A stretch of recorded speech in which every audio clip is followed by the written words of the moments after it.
Guardian Jet Center salutes the American way of life. Guardian, the most advanced fixed-base operator at the Ontario International Airport, redefines the expectations of the general aviation business traveler, one client at a time.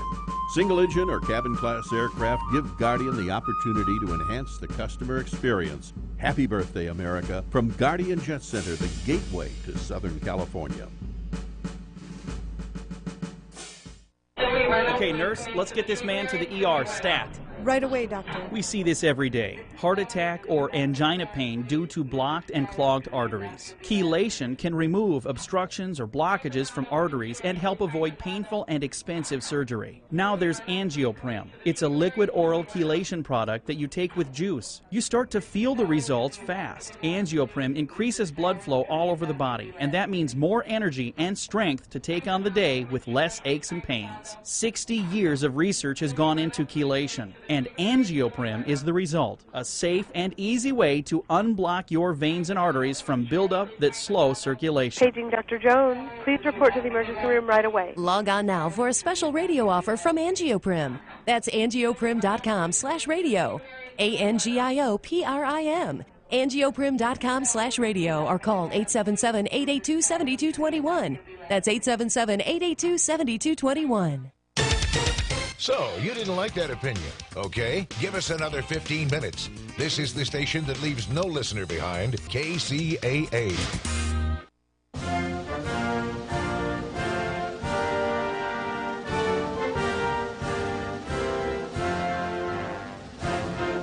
Good afternoon, happy Saturday to you out there in the beautiful IE. It is a beautiful valley today. Not too hot, not too cool, not too windy, very dusty. But those of us that have lived here for a long time get used to the dust. Happy 4th of July weekend. I have my little guy here next to me. For those of you that have the privilege to watch us on the internet. So you might hear him from time to time. My sidekick spinning around in the chair right now. He's here because we got to go get a fish tank right after the show.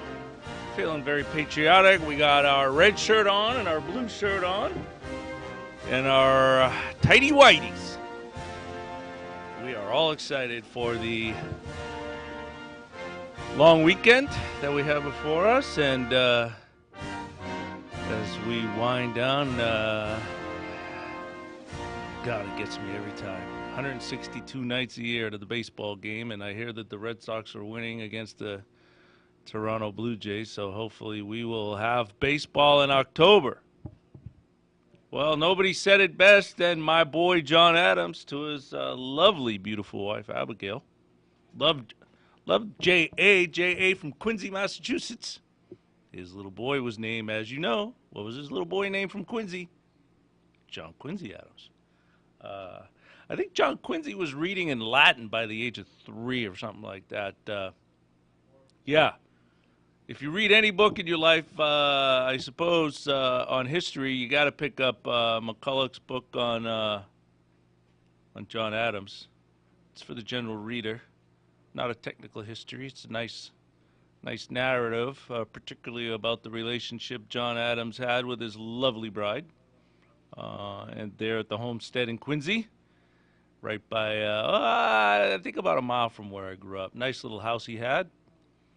But as you all know, I'm sure you're all broken out and are saying it before you start cooking the hot dogs and those greasy hamburgers, because you wanted to save some money. You didn't get the real steaks. He said something like this in a letter, that this day should be forever remembered with bombs and bonfires and illuminations. Forevermore. It was a big day.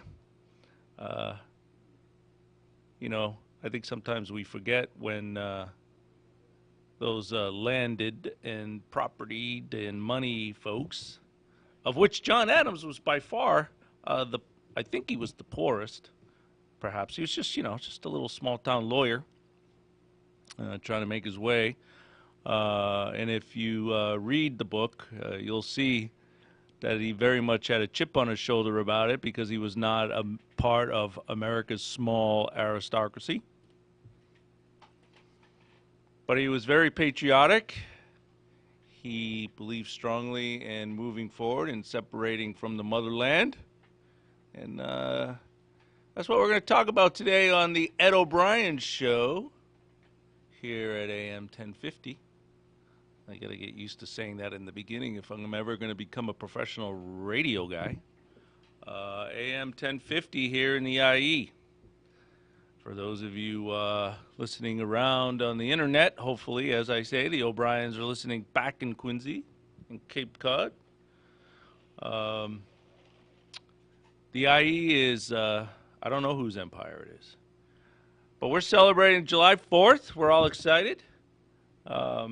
And what we're going to do today in school, Professor O'Brien here is going to go about and try to discern what America is. Who are we? Where are we going? Why are we here? And I think the upshot, the big conclusion is essentially we're a land of folks that are in tension. We're in tension as just to who we are. What do we stand for? What are the ideals? It seems that other than a time of war, we never garner much more than some 55% of agreement. I think George Bush at one point had something like 90%, George W., that is, overwhelming support after 9/11. But of course, we're in wartime now, but we all seem to forget. We're in the longest running American war, and I heard on NPR yesterday, probably will be for years to come. And I'm not sure what we're fighting for, but some of that we'll get to. Again, like I said, we're going to explore what is it we are as a nation, who are we as a people, and I think the answer is, other than a people living in a perennial state of friction as to who we are, we're not much more than that. But that has a unifying theme. It's a pragmatic nation. It's a nation that is subscribed to ideals, but forever has broken them. We hold these truths to be self-evident, that all men are created equal. Wasn't until, oh geez, I should have known this, but what was it, 1913, or is that the tax? Oh, forgive me, feminist, I can't remember when it was. We said, oh yeah, sure, women can come in and vote. But imagine that. It was not long before my grandfather had been born, so not ancient history. And then, of course, 1865, and some would argue we're still fighting the battle over equality among the races. I think there's a good argument to be made that we are battling that. You may hear some music in the background. That's my little Sir Mix-a-Little. And then, of course, we've had the running dispute with the Native Americans. So I think right from there, if we take America as starting at that pronouncement, we've been a land in tension. And, of course, we were in tension long before that. So I want to look at that and see if we can unwind that and look further to see if we could learn from our history and our evolution. And if we start from the beginning, and if we accept that the beginning is July 4th, then we can perhaps get a sense of where we're at. And as you know, there was a Continental Convention in 1787, which really established the beginning of who we are now. And we're going to take a break right now, and when we come back, we're going to go over what it is that Constitutional Convention began. Thank you.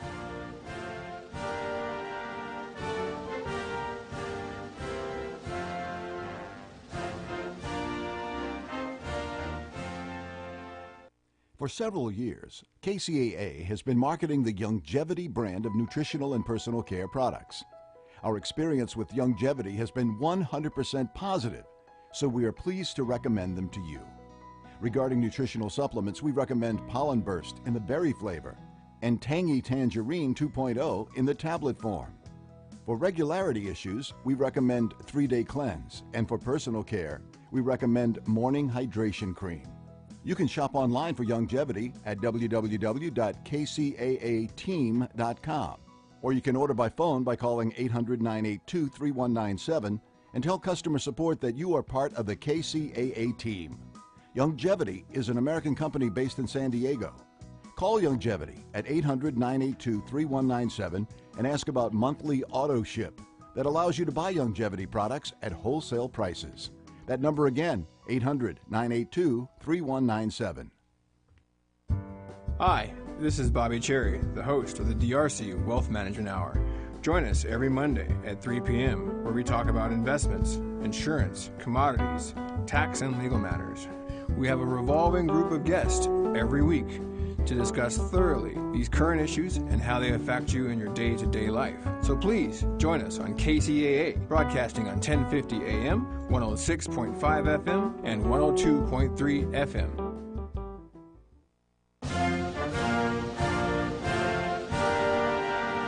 Welcome back, everybody, to the Ed O'Brien Show on AM 1050 here in the lovely Inland Empire, San Bernardino, Loma Linda, Yucaipa, Hesperia.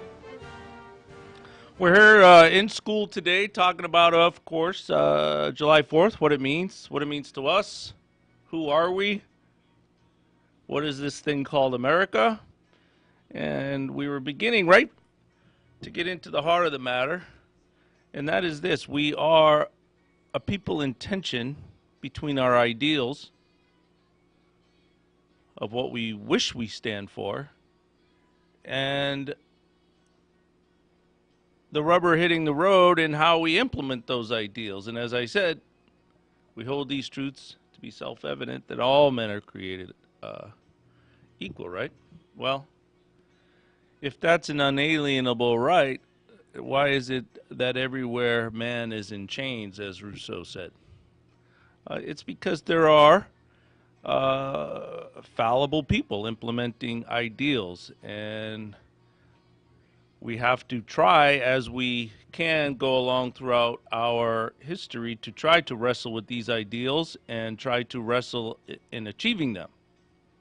What was clear from the very beginning, if we consider the real beginning of this experiment to be July 4th, 1776, and as we know, that was the day that the Declaration was adopted and signed by property men who no doubt, had they lost the war, would have had either been hung in the gallows or lost their heads in the land of the king.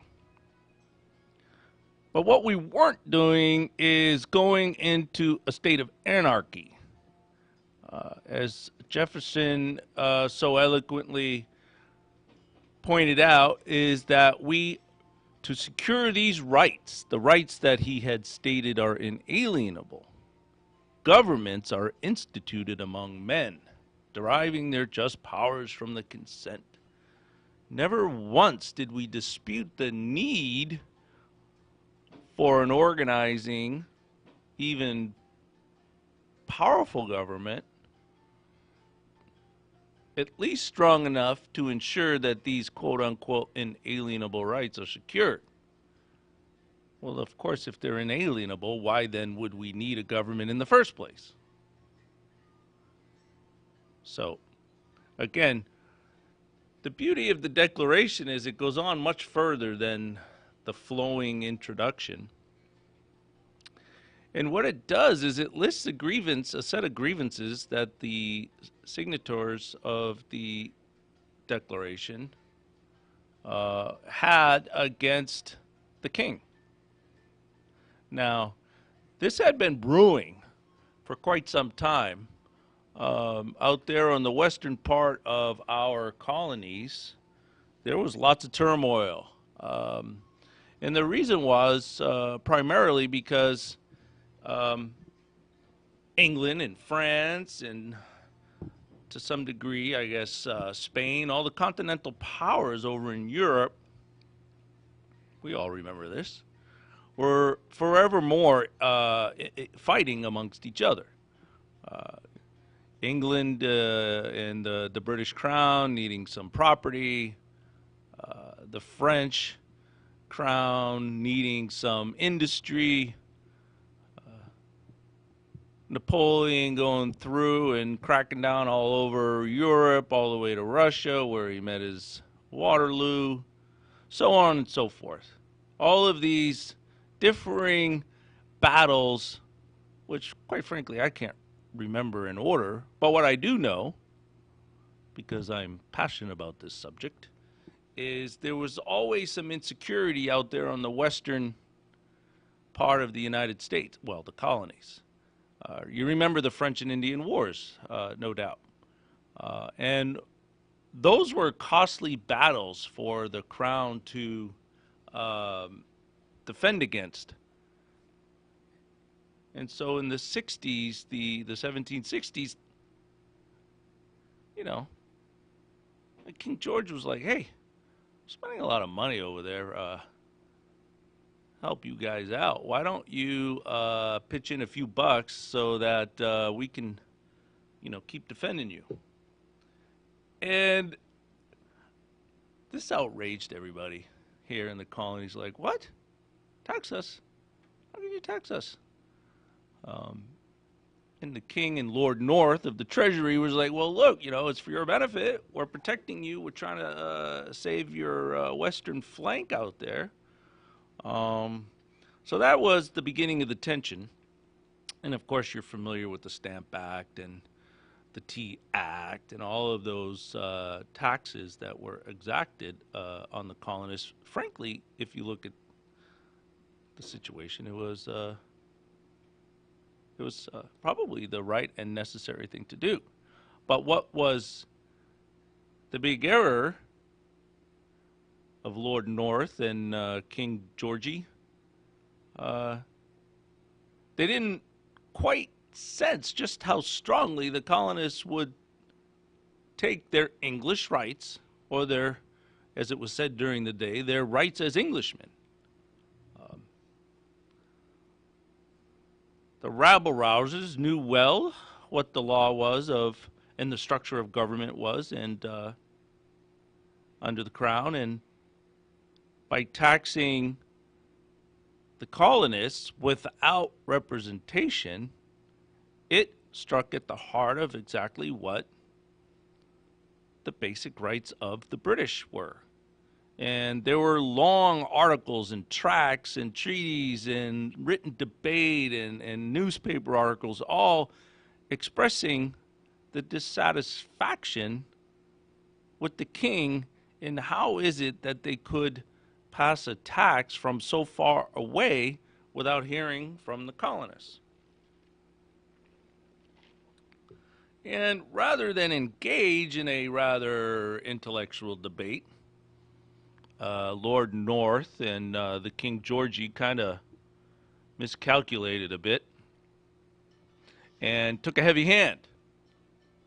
It took a heavy hand in trying to ensure that these colonists, who were the subjects of the crown still, were, one, ensuring that they now were following not only the acts that were implemented, the Townshend Acts that said you have to pay these taxes, they also began snooping around houses and ships and so forth, looking for contraband. As you recall, all economic goods, all economic activity and gain, commerce, was supposed to go through the crown. That was the idea of the mercantile system. But of course, people like Hancock and other smart folks of the day were like, well, that's cutting into our ability to make money. Why do I have to ship everything over there and then have to pay their tax and then go on to the East India and so forth? Okay? Hopefully I make this plain. We got a war on the West. That's expensive. You got colonists that said, hey, it's not fair the way you're doing it, but they used the rules of the crown to show just how unjust it is, but yet they're also usurping the rules of the crown, which says all goods must go through the crown. So from the very beginning, tension between what we believe are the ideals and what are the needs on the ground to make money. So these folks, rabble-rousers, got together and list these grievances. What they wanted was a government that watched out for them. Now, to get those taxes, you all remember the Redcoats, right? The Redcoats came storming in, the Redcoats being the Georgie's little army. And they became increasingly more and more present from the 1760s onward as the crown began to get more and more heavy-handed and become more and more involved in the colonies, where there used to be this idea, a little bit of benign neglect. We'll keep an eye on them, but we won't get too involved. But now that they needed the money and they also saw how lucrative the colonists were becoming, they wanted to get a piece of the action. So we see that one of the great quotes of the Declaration is, "He has kept among us in times of peace standing armies without the consent of our legislator." They didn't like the ever-present police force, which was the Redcoats. And of course, they needed places to stay, so the king ordered certain colonists to quarter the army or the police force. But here's an interesting and somewhat telling or foretelling of what might be America's future. That the king was not protecting them. That's Jefferson's word. We're not protecting them from punishment for any murders which they should commit on the inhabitants of these states. So here was this police force, which the colonists believed was invasive, and with the sanction of the crown, was committing, according to the signatories and Jefferson's own writing, murders against the colonists. Now, without being specific, that should sound somewhat familiar to today's debate.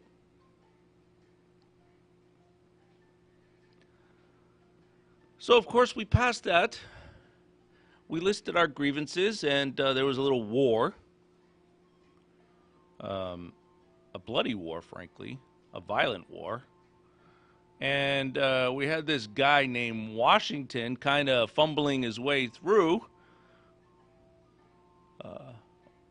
almost losing a ton of his army over there in Mount Vernon during the winter, starving. But they succeeded with sneak attack during a wintry night, and the rest was history. So we thought. It was not over then. Remember, we had 1776 was when it was adopted and set forth and forever celebrated. But it wouldn't be until 1791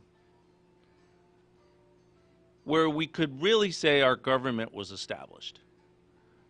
In the intervening years, we had the First Continental Congress, which, as you all recall, established the Articles of Confederation because we didn't believe in a strong central government. We wanted each and every colony to have its veto power. And it worked for some. It didn't work for others. It certainly didn't work for the smaller mercantile-based, city-based, urban-based colonies. So we fumbled along, and here's where it gets interesting. People like my boy Hamilton saw the great possibilities in this new land. We had a vast territory. As you recall, Jefferson would later send out Lewis and Clark to survey the area and give us an idea of what was out there. And those that were commercially minded really understood, wow, we could tap into this potential. But the Articles of Confederation are kind of getting in our way. These people like Little Rhode Island, Little New Hampshire, the troublesome Virginians and all their tobacco, getting in our way. We got to do something. So they decide what they need to do, scrap the Articles. In fact, they didn't quite say they were going to scrap the Articles. They said they were going to go to Philadelphia and amend and kind of make some choices to try to, tweak a little thing here or there, so that we could then move forward as a nation. And they met in secret. Another a great fact is that all of these delegates that were selected to travel to Philadelphia, and think about just what a toll this would take on individuals. It's the great thing about history. If you can get in the mindset of the actors back then, it was days of a ride to get to Philadelphia from Quincy, Massachusetts. A difficult journey, and that meant, for example, in Adam's case and all of their cases, is that they left spouses back to tend toward their business. Some had to, of course, tend to the slaves. In the case of Adams, he had to leave Abigail to tend to the acres and tend to the children all on her own for months at a time. And it was a huge burden. But they sacrificed. They got there and met up in the steamy hall of Philadelphia to hash out what would become the Constitution of the United States. And we shall be back in 90 seconds to then move forward.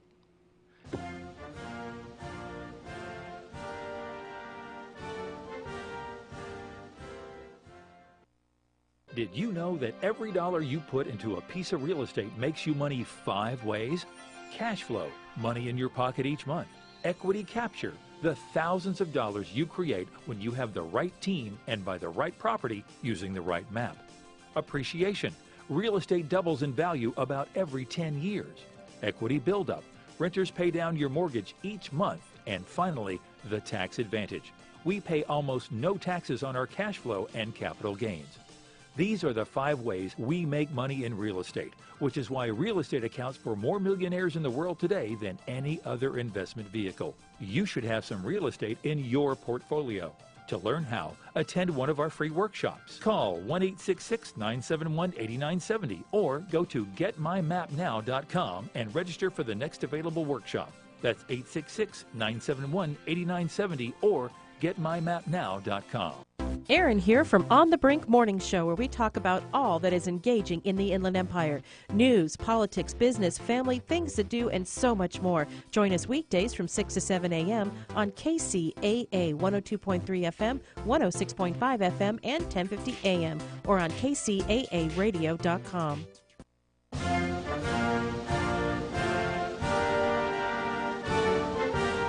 Welcome back, everybody. School is in session at the Ed O'Brien Show, AM 1050. And what we're doing here is doing a little trip down memory lane. Kind of finding out who we are. What is this thing we celebrate July 4th? And why is it always on the day of the week that actually July 4th follows, except, of course, on the weekend? Well, it's because we were told by little J.A. John Adams to celebrate it with bombs, illuminations, and bonfires. And we could see that we separated because we didn't like the way the king was treating us. And we took a grand risk. Well, we didn't, but they did. Then we got to the Articles of Confederation, which weren't working in the minds of some economically minded individuals who saw the great potential of this massive land with massive resources, rivers, and so on. And so we met in Philadelphia 1787 for the purposes of establishing a more centralized form of government. Now, not everybody was on board of what this centralized form of government would be. Obviously, places like New York, Boston, they favored a nice, zealous, energetic form of government that would promote industry. The landed aristocracy of Jefferson and the Virginians, for example, which was perhaps the most powerful colony in the Union, wanted to keep the central government weak so that the landed folks could do what they wanted to do. And that was to send over their tobacco, send over their farming products, and take advantage of their great lands that were in short supply over in Europe. And so what was needed was obviously some great compromises, the ugliest of which was the 3/5 compromise. Now, a lot of times people will say that slaves and blacks, African Americans, were not considered, or were considered only 3/5 of a human being. Well, I think that's too strong of a case to make. Now, they were certainly considered less than the white man. No doubt about that. They were horribly treated and enslaved, obviously, for hundreds of years. But what the 3/5 compromise really was, as ugly as it was a way for Virginia to maintain some real power in this new union. Because there were more populous cities in states of New York and Boston and Philadelphia or Pennsylvania, they were going to have all the power because we were going to a system of representation based on numbers of persons in that jurisdiction. And the South, Virginia in particular, with all of its slaves, wanted to compete with those northern powerhouses, and the only way you could compete in a population based system was to somehow count within its numbers those that had no legal rights, the slaves. And so there was a compromise, and that was the 3/5 compromise, that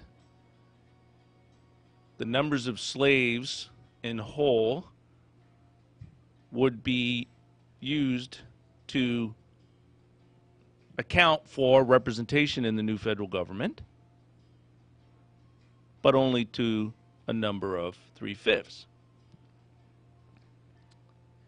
Again, we have this ideal of all men being equal, but not all men, of course, were equal. And then within the body of our Constitution, we set in stone that not all men are created equal. But to get this passed, to get moving forward, it took ugly compromises. Now, those of us that may well be strongly idealistic certainly could recoil at the idea that we would make such a compromise. But what is the alternative? We knew at the time, if we get into the heads of the leaders, we knew at the time the articles weren't working.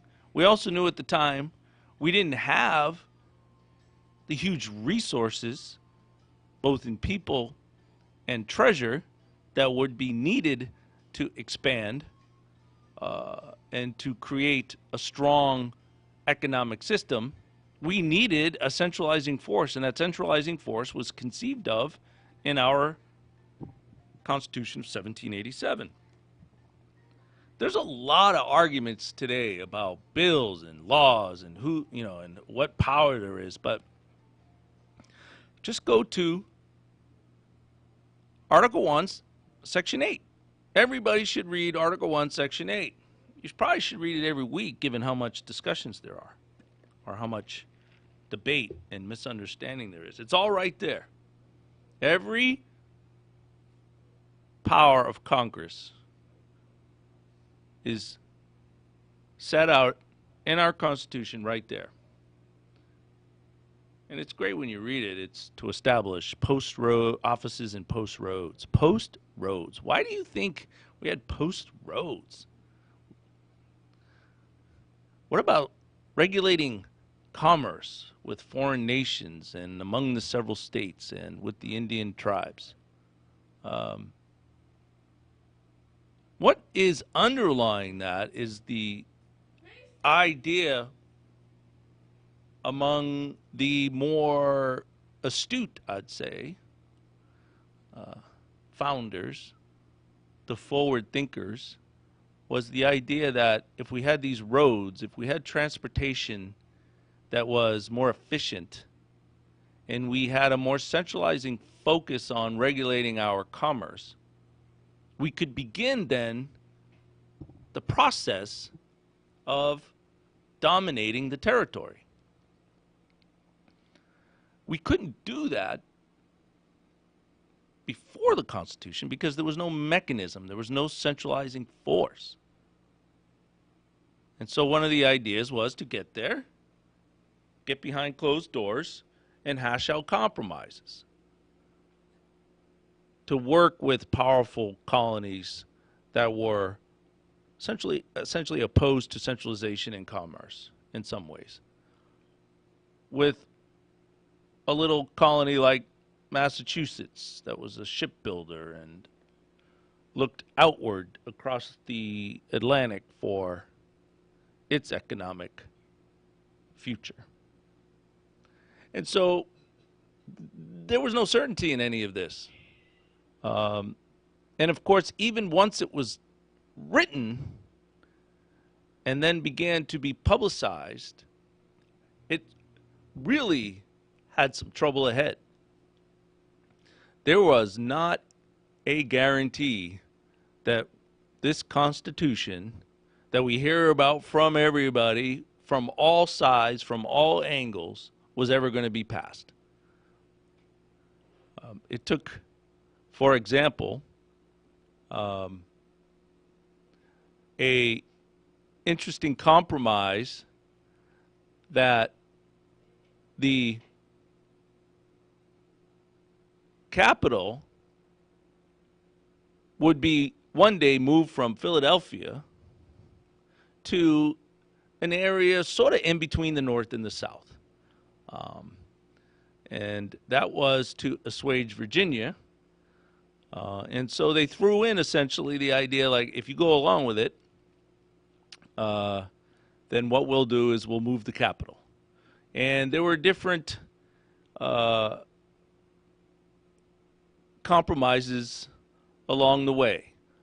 There were some debt compromises that Hamilton worked out because of the war debts that had to be secured. And so there were lots of debates, and this is an interesting aspect of our history that really does go to the heart of where we're at, even today. And that is the vociferous defenders of what came out of Philadelphia in 1787 and its vociferous objectors, generally called, and I suppose creatively named, the Anti-Federalists. And what the Anti-Federalists were arguing were many things. And in a lot of ways, I think their arguments were more interesting. They were obviously against what appeared at the time, and clearly turned out to be, is a very strong, vigorous, in the terms of the day, federal government. But they were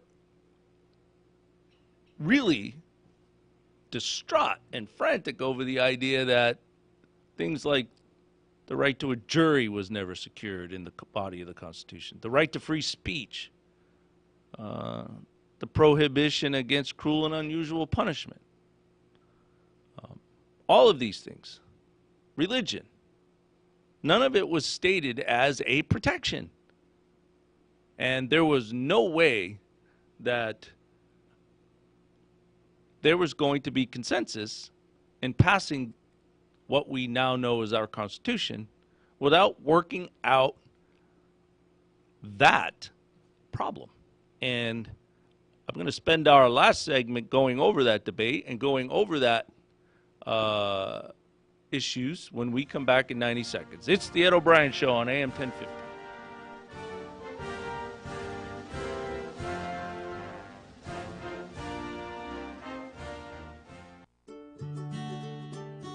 This is Dick from Carpet Masters. Carpet Masters has been serving the Inland Empire for over 60 years. We are locally owned and operated by the Stevens family.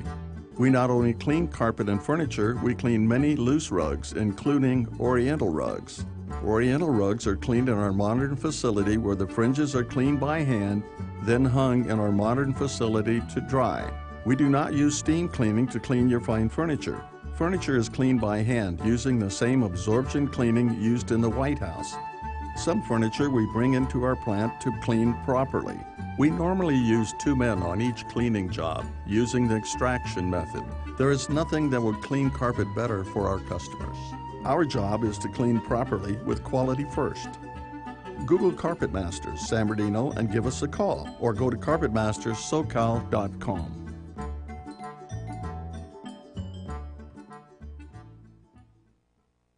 Del Walmsley here. The first thing you're going to have to learn is that until you stop expecting our politicians or anyone else to change your life isn't going to change.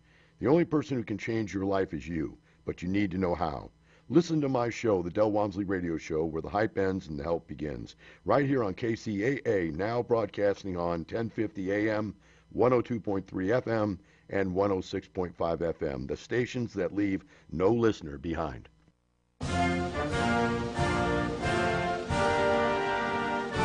Welcome back, everybody, here to the IE. It's Ed O'Brien. I am the Ed O'Brien Show, and school is in session this week on the little narrative, and obviously to cover it in an hour or so is very basic, but it's also important to refresh our memory about what it is that our history teaches us and what is it that our ideals of America are about, and how we sometimes compromise those to progress. Now, remember, we said in 1787 we walked out there in Philadelphia and went about our ways and began the Federalist versus Anti-Federalist debate as to whether or not we would move away from the Articles of Confederation. And we needed, I believe it was nine of the colony, or I guess they were states at this time, after the Articles of Confederation. We needed 9, and there was no doubt, there was no certainty. And people like Hamilton and Madison and John Jay were arguing. It's amazing as I think about it, and I often say this in court, that the Federalist Papers were essentially newspaper articles. And look what our media is today. So Madison and Hamilton, to some extent, Jay argued that we don't need a Bill of Rights. We don't need to expressly protect religion or the right to bear arms or Fourth Amendment, Fifth Amendment. Because there is no power delegated or described or delineated in Article 1, Section 8 that says that the federal government can take those things away. And if there's no power granted to the feds that says you can take those away, then nobody needs to worry. Well, that didn't assuage anybody. And so finally, even after arguing that such matters were not needed to be expressly protected, Madison agreed to go ahead and outline essentially the Bill of Rights, the first 10 amendments. Which in a lot of ways is what we celebrate when we wave the flag. I don't know of anybody that gets out and puts on a T-shirt with the flag on it or waves a flag and is doing so because the federal government in America can coin money out of Washington, or that there's a necessary and proper clause. I think we wave the flag because of the things that are represented in the Bill of Rights. That is essentially the way of life that most of us conceive to be American, but only, of course, if we agree with it. What a lot of folks don't realize is, as I was saying earlier, that what ticked off people like John Hancock was that the redcoats were storming ships without warrants to determine if there was contraband. Now, of course there was contraband. They were crooks. People like Hancock were crooks. They were crooks because they were evading the requirement of the Crown, which was to ship all goods first to Britain for an evaluation and tax. And they said, you know, we don't like this, so we're going to adopt the Fourth Amendment. You can't go into anybody's place, persons, or effects without a warrant. And so it's kind of comical to me when I hear people say, well, what is it? The Fourth Amendment only defends criminals. Well, of course it does. That's what it was put there for. It was put there because the founders were criminals. And had they lost, they would have been beheaded, or at least hung.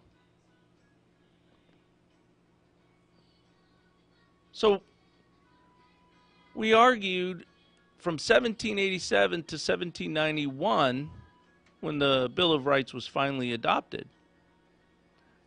But the key to remember is that the Bill of Rights was only a restriction against federal action. In no way, shape, or form was the Bill of Rights and all its prohibitions to be a prohibition against the state.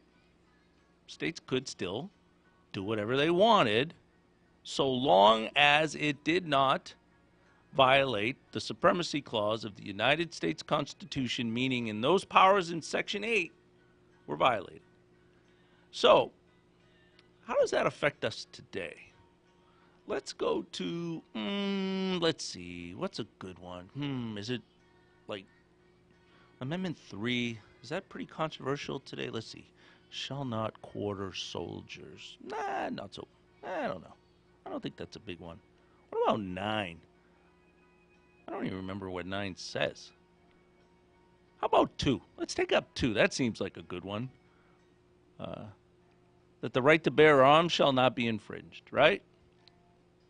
Nowhere at all can you find in the Constitution where that is a prohibition against states like, let's see, where do we hear about it all the time? I'm thinking hard.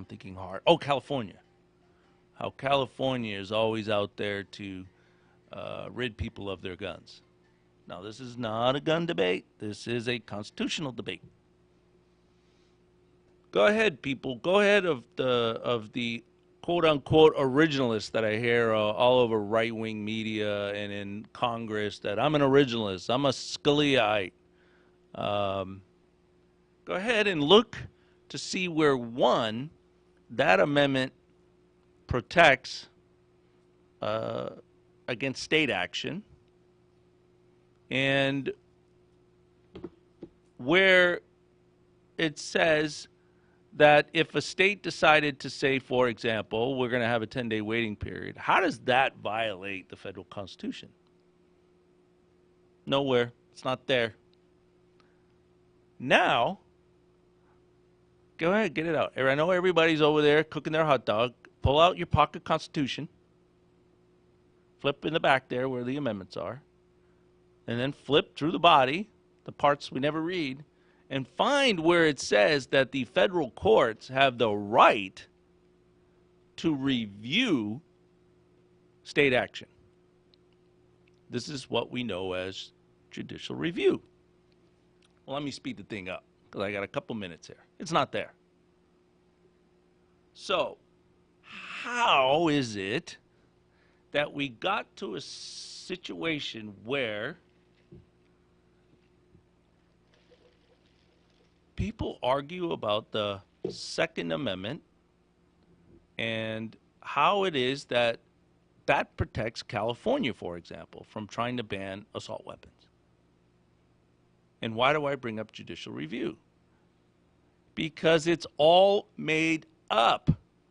It's all a figment of our imagination, because at some point along the way, Chief Justice John Marshall,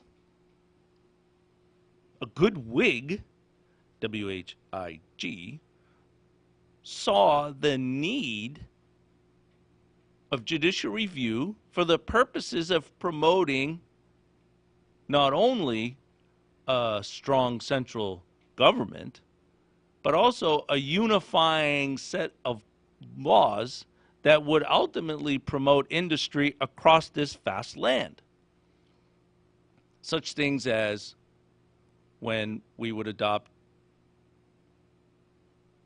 the bank, for example. There would have been no basis, for example, for an anti-bank, which there were many. Perhaps the strongest opponent was,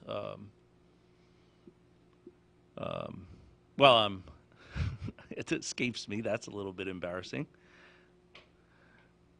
But the reason why we can claim the Second Amendment in light of California's actions is because John Marshall back then said, we're going to review. There's this concept of judicial review. And also, there were, perhaps you would label them liberal justices or activist judges that began after the 13th, 14th, and 15th Amendments were adopted, the Slavery Civil War amendments with the Privilege and Immunities Clause, started to read into the Constitution the notion that these Bill of Rights, these amendments, actually prevent states from acting. So when you hear arguments that we are against activist judges, we are against judicial review and so on and so forth. We have activist judges to thank for the ability of, say, the gun rights lobby to assert that the Second Amendment applies to the states, and that's because the great incorporation debate. So we went very far afield from the original intent of the Constitution, which was in Philadelphia. We don't need to put these things in. We don't need protections because there's nothing in the federal Constitution that says we can regulate those subjects, i.e. speech, Second Amendment. But to satisfy, we compromised yet again. And then we are here today with great debates on who's a Scaliaite, who's Gorsuch, who's anti the left-wing judges over the idea of activism and reading into the Constitution things that aren't there.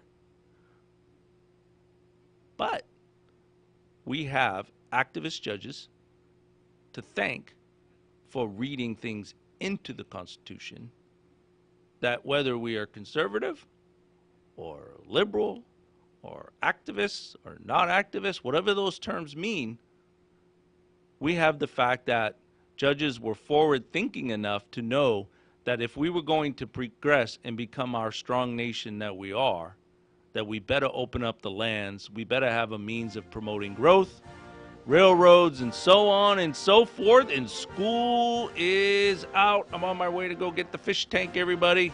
We'll see you next week for another engaging Ed O'Brien show. Happy 4th, everybody, and don't blow up your fingers.